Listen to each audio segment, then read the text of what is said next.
L'any 1964 va aparèixer un llibre que es titulava Diccionari per a ociosos, una obra de Joan Fuster, un assaig de Joan Fuster, i ara, una mica més de mig segle després, resulta que ens trobem amb un poemari per a ociosos, no? Són llibres convergents en allò de per a ociosos. Jo crec que són llibres convergents també amb el mot aquell de diccionari o de poemari, perquè són dues paraules tetrasilàbiques, tenen una semàntica propera, un diccionari ordena paraules i Fuster introdueix reflexions a partir de cada paraula, de cada mot d'entrada, i en el llibre que ens ocupa del poemari s'ordenen poemes i cada poema ens ofereix també una meditació, en aquest cas no assagística, sinó poema. Una presentació, unes paraules prèvies al fet íntim de la lectura sempre ha de ser breus. D'una altra forma, es incorporarem el misteri que tota obra us ofereix o regala. Serà així també en aquesta que intentaré donar algunes pistes breus per a situar-nos en l'argument de la novel·la. Abans que res dir-vos que és una d'aquestes novel·les que l'agafes de fins a llegir, vas pàgina a pàgina darrere l'altra sense parar-te que no l'acabes de llegir. I només obrir la pàgina hi ha una cita que em pareix molt interessant, que diu així, textualment. Li va regalar un motiu per escriure, les seues pròpies paraules, i per adonar-se que les paraules també l'havien tornat a la vida. En això consisteix l'escriptura. La seva mirada, la de l'autora, fedeix molt incisiva encara sobre el fet humà.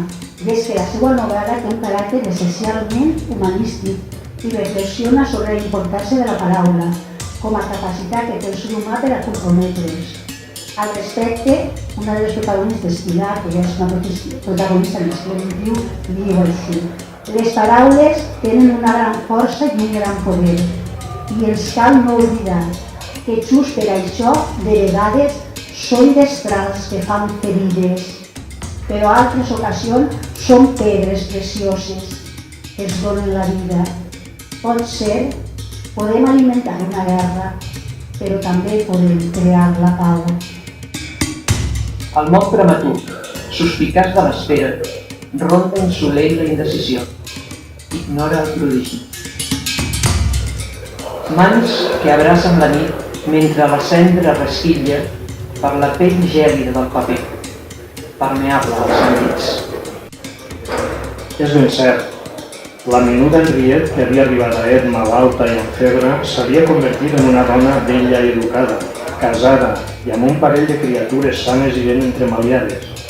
La Sara es va girar per observar els seus fills, que mig dormien ajaguts a la part de darrere del carro, entre els paquets i andròmines que havien triat per endur-se en aquest nou viatge.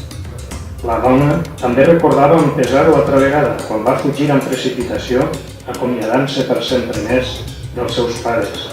Aquest cop li havia tocat deixar enrere la filla gran, però una ve càlid i maternal la va envair en mirar-se l'Àgata i el Henry.